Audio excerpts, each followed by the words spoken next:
Chooralmala school, Vellarmala village office പരിസരങ്ങളിലാണ് പരിശോധന തുടരുന്നത്.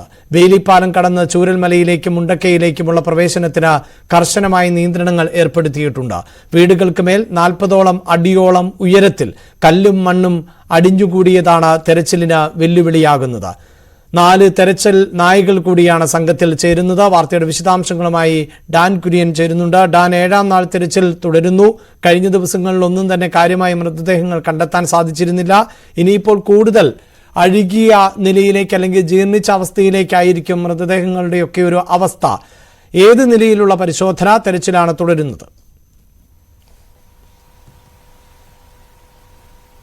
സ്വാഭാവികമായി കഴിഞ്ഞ ദിവസങ്ങളിൽ തുടർന്നിരുന്ന അതേ സാഹചര്യത്തിൽ തന്നെയാണ് ഇപ്പോഴും രക്ഷാദൌത്യം പുരോഗമിച്ചുകൊണ്ടിരിക്കുന്നത്. പക്ഷേ ഇന്ന് പ്രധാനപ്പെട്ട വാർത്തയെ നമുക്ക് എടുത്തു പറയാനുള്ള കാര്യം 189 മൃതദേഹങ്ങൾ, അതായത് തിരിച്ചറിയാനാവാത്ത അടക്കം ശരീരഭാഗങ്ങളായി മാത്രം കണ്ടെത്തിയവയടക്കം 189 മൃതദേഹ ഭാഗങ്ങൾ ഇന്ന് പുത്തുമലയിൽ, ഞാനിപ്പോൾ നിൽക്കുന്ന സ്ഥലത്തിന് സമീപത്ത് പുത്തുമലയിൽ ഇന്നലെ 8 മൃതദേഹങ്ങൾ സംസ്കരിച്ച അതേ സ്ഥലത്ത് തന്നെ മുഴുവനായി സംസ്കരിക്കുന്നതിന് വേണ്ടിയിട്ടുള്ള തീരുമാനം കൈക്കൊണ്ടിരിക്കുന്നു. റവന്യൂ മന്ത്രി കെ രാജനാണ് ഇതുമായി ബന്ധപ്പെട്ട് രാവിലെ മാധ്യമങ്ങളോട് പ്രതികരിച്ചിരിക്കുന്നത്. അദ്ദേഹം പറഞ്ഞത് ഇനി അങ്ങോട്ട് ഇത് തുടർന്ന് വെച്ചുകൊണ്ട് നിൽക്കാൻ കഴിയുന്ന ഒരു സാഹചര്യത്തിലല്ല ഉള്ളത്. ഇന്നലെ തന്നെ വലിയ തരത്തിൽ ഈ ജീർണിച്ച അവസ്ഥയിലുള്ള മൃതദേഹങ്ങൾ അടക്കം ചെയ്യാതെ നിവൃത്തിയില്ല എന്നൊരു സാഹചര്യം വന്ന ഒരു പശ്ചാത്തലത്തിലാണ് 8 മൃതദേഹങ്ങൾ രാത്രി വൈകി ഏതാണ്ട് 11 മണിയോടെയാണ് ഈ നടപടിക്രമങ്ങൾ ഇന്നലെ പൂർത്തിയായത്. സമാനമായ സാഹചര്യത്തിൽ മേപ്പാടിയിൽ സൂക്ഷിച്ചിരുന്ന ജനറൽ ആശുപത്രിയിൽ അടക്കം സൂക്ഷിച്ചിരുന്ന മൃതദേഹങ്ങളാണ് ഇന്ന് 3 മണി മുതൽ മുഴുവനായി ഈ പുത്തുമലയിൽ എത്തിച്ച് സംസ്കരിക്കുന്നതിന് വേണ്ടിയിട്ടുള്ള ഒരു തീരുമാനം അധികൃതരുടെ ഭാഗത്ത് നിന്ന് ഉണ്ടായിരിക്കുന്നത്. സ്വാഭാവികമായി ഇനിയും 180 പേരെ കണ്ടെത്താനുണ്ട് എന്നാണ് സർക്കാരിന്റെ ഔദ്യോഗികമായ കണക്ക്. ആ 180 പേരെ കണ്ടെത്തുന്നതിന് വേണ്ടിയിട്ടുള്ള പരിശോധന അത് കഴിഞ്ഞ 7ാം ദിവസവും തുടർച്ചയായി പുരോഗമിച്ചുകൊണ്ടിരിക്കുകയാണ്. പക്ഷേ ഇനി അങ്ങോട്ട് ഈ ചെളിയിൽ പൊതഞ്ഞ നിലയിൽ കണ്ടെത്തുന്ന മൃതദേഹങ്ങളുടെ ജീർണാവസ്ഥ അത് ഞാൻ പറയേണ്ട കാര്യമില്ലല്ലോ, അത്രമാത്രം ദുർഗന്ധം വമിക്കുന്ന അവസ്ഥയിൽ തന്നെയായിരിക്കും. അതുകൊണ്ട് ഇനി അങ്ങോട്ട് ഈ മൃതദേഹങ്ങൾ എങ്ങനെ വീണ്ടെടുക്കാം എന്നത് വലിയൊരു വെല്ലുവിളി ഉണർത്തുന്ന ശ്രമകരമായ ദൌത്യമായി മാറും. അത്തരമൊരു നീക്കം എത്ര ദിവസം ഇനി അങ്ങോട്ട് തുടർന്നുകൊണ്ട് പോകാൻ കഴിയുമെന്ന കാര്യത്തിൽ വരെ സംശയം നിലനിൽക്കുന്ന സാഹചര്യമുണ്ട്. എന്തായാലും ഇപ്പോൾ തുടർന്നുകൊണ്ടിരിക്കുന്ന ഈ രക്ഷാദൌത്യം ഈ ഒരു നിലയിൽ എത്ര ദിവസത്തേക്ക് തുടരണമെന്ന കാര്യത്തിലേക്ക് ഉന്നതതല യോഗത്തിന് ശേഷം തന്നെയായിരിക്കും അന്തിമമായ ഒരു തീരുമാനത്തിലേക്ക് എത്തുക. ഇന്നലെയും സമാനമായ സാഹചര്യത്തിൽ തന്നെയായിരുന്നു 3 മൃതദേഹങ്ങളും 7 ശരീരഭാഗങ്ങളുമൊക്കെ വീണ്ടെടുക്കുന്ന സാഹചര്യം ഈ ദുരന്തമുഖത്ത് നിന്നുണ്ടായത്.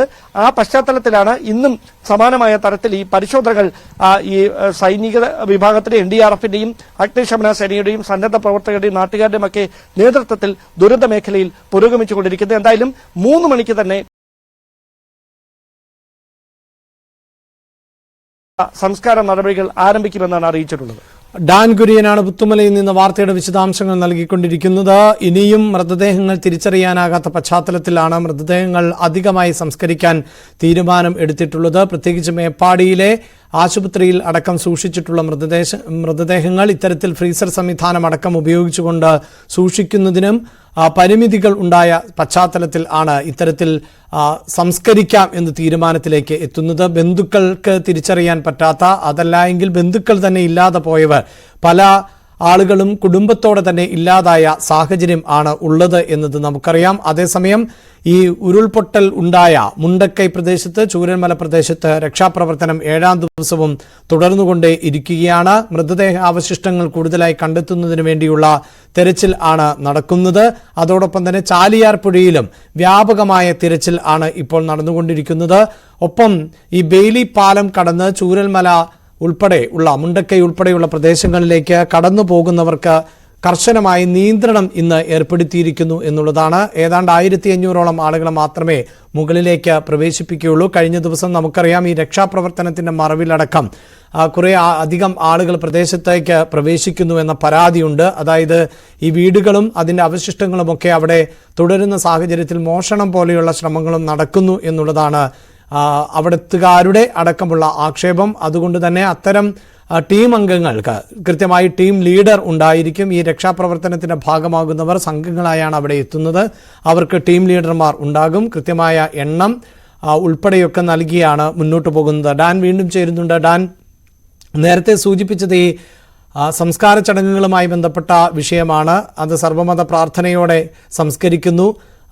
മൃതദേഹങ്ങൾ അധികവും കാണാൻ പറ്റാതെ അല്ലെങ്കിൽ തിരിച്ചറിയാൻ ഇന്നിപ്പോൾ 31 പേരുടെ മൃതദേഹം 31 മൃതദേഹമോ അല്ലെങ്കിൽ മൃതദേഹാവശിഷ്ടമോ സംസ്കരിക്കുമെന്ന് പറയുമ്പോൾ ഒരു തരത്തിലും ഇവരെ തിരിച്ചറിയാൻ പറ്റാത്ത സാഹചര്യത്തിലല്ലേ ഇങ്ങനെയൊരു നടപടിയിലേക്ക് സർക്കാർ കടന്നത്?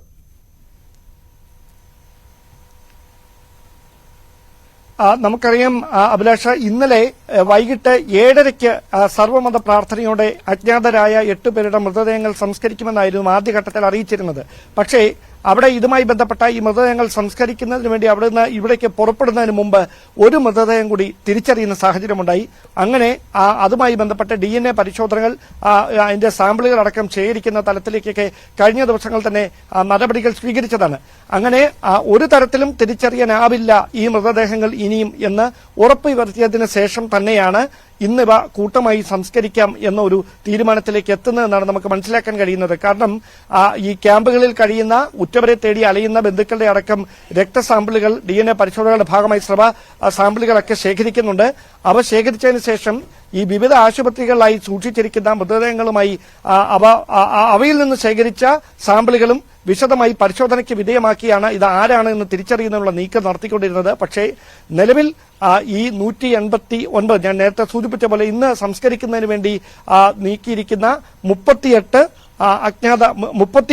അജ്ഞാത മൃതദേഹങ്ങൾ, അതോടൊപ്പം 158 മൃതദേഹ ഭാഗങ്ങൾ, ഇവ ആകെ 189. അവ ഒരു തരത്തിലും ഇപ്പോൾ നടത്തിയിരിക്കുന്ന പരിശോധനകൾ ഒന്നും ആരാണ് എന്ന് ഒരു തരത്തിലും തിരിച്ചറിയാൻ കഴിയാത്ത സാഹചര്യമുണ്ട്. അങ്ങനെ ഈ മൃതദേഹങ്ങൾ ഇനി അങ്ങോട്ട് സൂക്ഷിക്കുന്നത് ആരോഗ്യ വകുപ്പിനെ സംബന്ധിച്ച്, ആശുപത്രികളെ സംബന്ധിച്ചൊക്കെ വലിയ വെല്ലുവിളിയായി മാറുന്ന ഒരു സാഹചര്യമുണ്ട്. ഇത് മറ്റ് നടപടികളൊന്നും നടത്തിയിട്ടില്ല. അതുകൊണ്ട് വലിയ തരത്തിൽ ഗ്യാസ് ഫോം ചെയ്യുന്നുണ്ട് ഈ മൃതദേഹങ്ങൾക്കുള്ളിൽ. അത് വലിയ തരത്തിൽ വണ്ണം വെക്കുന്ന, ചീർക്കുന്ന സാഹചര്യമൊക്കെയുണ്ട്. ഇന്നലെയും അങ്ങനെയുള്ള കാഴ്ചകൾ, ദാരുണമായ കാഴ്ചകൾ ഞങ്ങൾ പുത്തുമലയിൽ കണ്ടതാണ് സംസ്കാര വേളയിൽ. അതുകൊണ്ട് തന്നെ ഇനി അങ്ങോട്ട് ഇത് വെച്ചുകൊണ്ടിരുന്ന് ആരാണെന്ന് തിരിച്ചറിയാനുള്ള ഒരു ശ്രമം നടത്തിയാൽ അത് സംസ്കരിക്കുന്നതിന് വലിയ വെല്ലുവിളിയായി മാറും. ആ പശ്ചാത്തലത്തിലാണ് മുഴുവൻ മൃതദേഹങ്ങളും, അജ്ഞാത മൃതദേഹങ്ങൾ അടക്കം 189 മൃതദേഹങ്ങളും കൂട്ടമായി പുത്തുമലയിൽ ഹാരിസൺ മലയാളം പ്ലാന്റേഷന്റെ സ്ഥലത്ത് അവർ വിട്ടു നൽകിയ, സർക്കാരിന് നൽകിയിരിക്കുന്ന സ്ഥലത്തെ സംസ്കരിക്കുന്നതിനുള്ള ഒരു നിർണായകമായ ഒരു തീരുമാനത്തിലേക്ക് എത്തിയിരിക്കുന്നത്. അതോടൊപ്പമാണ് ഏറെ ശ്രമകരമായ നിലയിൽ 180 പേരെ ഇനിയും കണ്ടെത്താനുണ്ട്. കാണാമറിയത്തുള്ള 180 പേർക്ക് വേണ്ടിയുള്ള തെരച്ചിൽ ഈ ദുരന്ത ഭൂമിയിൽ വിവിധ ദൌത്യസേനകളുടെ നേതൃത്വത്തിൽ പുരോഗമിച്ചുകൊണ്ടിരിക്കുന്നതും. ഞാൻ സൂചിപ്പിക്കുന്നത് പോലെ അതീവ സങ്കീർണമായ നടപടിക്രമങ്ങളിലൂടെയാണ് കടന്നുപോകുന്നത്. പ്രത്യേകിച്ച് മൃതദേഹങ്ങൾ തിരിച്ചറിയാൻ തന്നെ പാടുപെടുന്ന സാഹചര്യം. മൃതദേഹ അവശിഷ്ടങ്ങളാണ് പല ഭാഗത്തു നിന്നായി ലഭിക്കുന്നത്.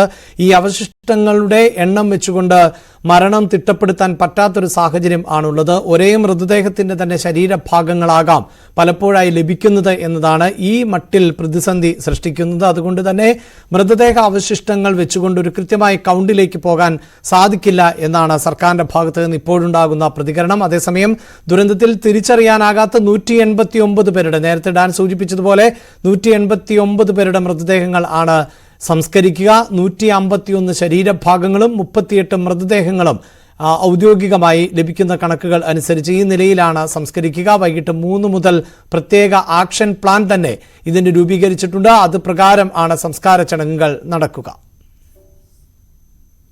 ഇന്ന് പുത്തുമലയിലെ തന്നെ 64 സെന്ററിൽ എടുത്തിട്ടുള്ള ബറിയിങ് ഗ്രൗണ്ടിൽ 158 ബോഡി പാർട്സും 31 ഫുള്ളായിട്ടുള്ള ബോഡിയും, അങ്ങനെ 189 കുഴികൾ കൂടുതലെടുത്ത് അവിടെ ഇന്ന് 3 മണിയോടുകൂടി ചടങ്ങുകൾ ആരംഭിക്കണം എന്നാണ് കരുതുന്നത്. മന്ത്രി കെ രാജൻ ഇത് സംബന്ധിച്ച് നേരത്തെ നടത്തിയ പ്രതികരണമാണ് ഇപ്പോൾ കേട്ടത്. അതേസമയം ചൂരൽമലയിൽ ഉൾപ്പെടെ ഈ രക്ഷാപ്രവർത്തനത്തിന് വന്നവർ കുടുങ്ങിക്കിടന്നിരുന്ന സാഹചര്യമുണ്ട്. അവരെ എയർലിഫ്റ്റ് ചെയ്തു. അതോടൊപ്പം കൂടുതൽ മൃതദേഹാവശിഷ്ടങ്ങളൊക്കെ ലഭിച്ചിട്ടുണ്ട്. MS അനീഷ് കുമാർ അതിന്റെ വിശദാംശങ്ങളുമായി ചേരുന്നുണ്ട്. അനീഷ്, എന്താണ് മറ്റു വിവരങ്ങൾ?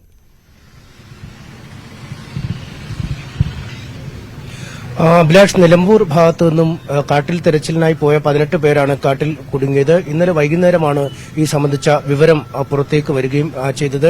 ഇതേ തുടർന്ന് ഫയർഫോഴ്സ് ഉദ്യോഗസ്ഥരും തണ്ടർബോൾട്ടും ദേശീയ ദുരന്ത നിവാരണ സേനയുടെ അംഗങ്ങളും ചേർന്ന് കാട്ടിലേക്ക് പോയിരുന്നു. ഇന്ന് രാവിലെ അവർക്ക് അടുത്തെത്താൻ കഴിഞ്ഞു. അതിനുശേഷം ഇപ്പോൾ രക്ഷാപ്രവർത്തനം പൂർത്തിയായിരിക്കുന്നു എന്ന വിവരമാണ് ലഭിച്ചിരിക്കുന്നത്.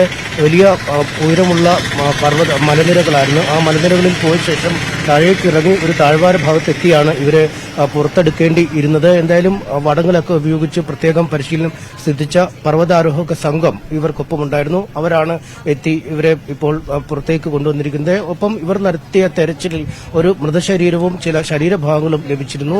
അവ ആ സ്ഥലത്ത് നിന്ന് ഇപ്പോൾ എയർലിഫ്റ്റ് ചെയ്ത് പുറത്തേക്ക് മാറ്റിയിട്ടുണ്ട്. മറ്റുള്ള ആളുകൾ ഈ പോയ ദൌത്യ സംഘത്തിനോടൊപ്പം തിരിച്ച് പുറത്തേക്ക് വരികയാണ്. എന്തായാലും നേരത്തെ തന്നെ ഇത്തരത്തിൽ വാദഗതികൾ ഉയർന്നിരുന്നു. കാരണം കൂടുതൽ ശരീരഭാഗങ്ങൾ ഒരുപക്ഷെ കാട്ടിനുള്ളിൽ കാണാൻ സാധ്യതയുണ്ടെന്ന രീതിയിൽ. കാരണം ഈ മൃതശരീരങ്ങൾ ഈ പുഴയിലൂടെ, ചാലിയാർ പുഴയിലൂടെ താഴേക്ക് ഒഴുകിപ്പോകുന്ന സാഹചര്യമാണ് ഉണ്ടായത്. അതുകൊണ്ട് തന്നെ ആ പുഴ പരന്നൊഴുകിയപ്പോൾ സമീപ പ്രദേശങ്ങളിലുള്ള വനമേഖലകളിൽ ഈ മൃതദേഹങ്ങൾ കുടുങ്ങിയതാണ്. ഒരുപക്ഷെ വനത്തിനുള്ളിൽ വ്യാപകമായ തെരച്ചിൽ നടത്തിയാൽ ഇനിയും കണ്ടെത്താൻ കഴിയുമെന്ന വിവരങ്ങളുമുണ്ട്. എന്തായാലും ഇതിന്റെ അടിസ്ഥാനത്തിലാണ് നിലമ്പൂരിൽ നിന്നും സന്നദ്ധ പ്രവർത്തകർ മൃതദേഹം തേടി ഇറങ്ങുകയും അവ കിട്ടുകയും ചെയ്ത്. ഏറെ സങ്കടകരമായ കാര്യം, ഇവർ ഈ കാട്ടിനുള്ളിൽ കുടുങ്ങിയപ്പോൾ ആ കണ്ടെടുത്ത മൃതദേഹത്തോടൊപ്പമാണ് ഒരു രാത്രി അവർക്ക് ആ കാട്ടിൽ കഴിയേണ്ടി വന്നത് എന്നതാണ് ഏറെ സങ്കടകരം. എന്തായാലും ആ അവസ്ഥയും മറികടന്നിരിക്കുന്നു. മൃതദേഹം എയർലിഫ്റ്റ് ചെയ്ത് പുറത്തേക്ക് എത്തിച്ചു. ഒപ്പം രക്ഷപ്പെടുത്തിയ ആളുകൾ ദൌത്യ സംഘങ്ങൾക്കൊപ്പം പുറത്തേക്ക് ഇപ്പോൾ വന്നുകൊണ്ടിരിക്കുകയാണ്. യെസ്, ഈ നിലയിൽ തെരച്ചിൽ അതിശക്തമായി മുന്നോട്ട് കൊണ്ടുപോകുന്നുണ്ട്. അതേസമയം മുഴുവൻ സംവിധാനങ്ങളും ഉപയോഗിച്ചുകൊണ്ടുള്ള ഒരു തെരച്ചിൽ, രക്ഷാപ്രവർത്തനം, പ്രത്യേകിച്ച് രക്ഷാപ്രവർത്തനത്തിനായി പോകുന്നവർ ഉൾപ്പെടെയൊക്കെ കുടുങ്ങിക്കിടക്കുന്ന സാഹചര്യമുണ്ട്. പ്രതികൂലമാകുന്ന കാലാവസ്ഥ, അതോടൊപ്പം തന്നെ വലിയ കുത്തൊഴുക്കിൽ പുഴ ഒഴുകുന്നതെല്ലാം രക്ഷാപ്രവർത്തനത്തിന് ഒരു പരിധിവരെയൊക്കെ തടസ്സമാകുന്നുണ്ട്. അങ്ങനെ പാറക്കെട്ടുകൾക്കിടയിലൊക്കെ കുടുങ്ങിപ്പോകുന്ന ആളുകളുണ്ട്. അവരെ ഉൾപ്പെടെ എയർലിഫ്റ്റിംഗ് നടത്തിക്കൊണ്ടുള്ള വ്യാപകമായ പരിശോധനയും തെരച്ചിലും ആണ് 7ാം ദിവസത്തിലേക്ക് കടന്നിട്ടുള്ളത്. ഇനിയുള്ള ദിവസങ്ങൾ നിർണായകമാണ്. കൂടുതൽ മൃതദേഹാവശിഷ്ടങ്ങൾ കണ്ടെത്തുവാനുള്ള സാധ്യതകൾ ആണ് ഇപ്പോഴുള്ളത്. അത് കഴിഞ്ഞാൽ പിന്നീട് കൂടുതൽ ദുർഘടമാകുന്ന സാഹചര്യമുണ്ട്. പ്രത്യേകിച്ച് മൃതദേഹാവശിഷ്ടങ്ങൾ കൂടുതൽ ജീർണിക്കുന്ന അവസ്ഥയാണ് പിന്നീട് ഉണ്ടാകാൻ പോകുന്നത്. അങ്ങനെയെങ്കിൽ ഒരുപക്ഷെ തെരച്ചിൽ തന്നെ അവസാനിപ്പിക്കേണ്ട സാഹചര്യം ഉണ്ടാകും. കൂടുതൽ രോഗവ്യാപനത്തിനുള്ള സാധ്യതകൾ മുന്നിലുണ്ട്. രക്ഷാപ്രവർത്തകർക്കും തെരച്ചിൽ സംഘത്തിനുമടക്കം ഈ തരത്തിലൊക്കെയുള്ള ബുദ്ധിമുട്ടുകൾ നേരിടുവാനുള്ള സാധ്യതയുണ്ട്. അതുകൊണ്ട് തന്നെ മഴ മാറി നിൽക്കുന്ന സമയങ്ങളിൽ കഴിയുന്നത്ര വേഗത്തിൽ ആളുകൾ ഉണ്ടോ, മൃതദേഹാവശിഷ്ടങ്ങൾ ഈ ഭാഗത്തുണ്ടോ എന്നതടക്കമുള്ള കാര്യങ്ങൾ ആണ് പരിശോധിച്ച് വരുന്നത്. വരും മണിക്കൂറുകൾ ഉൾപ്പെടെ നിർണായകമാണ്.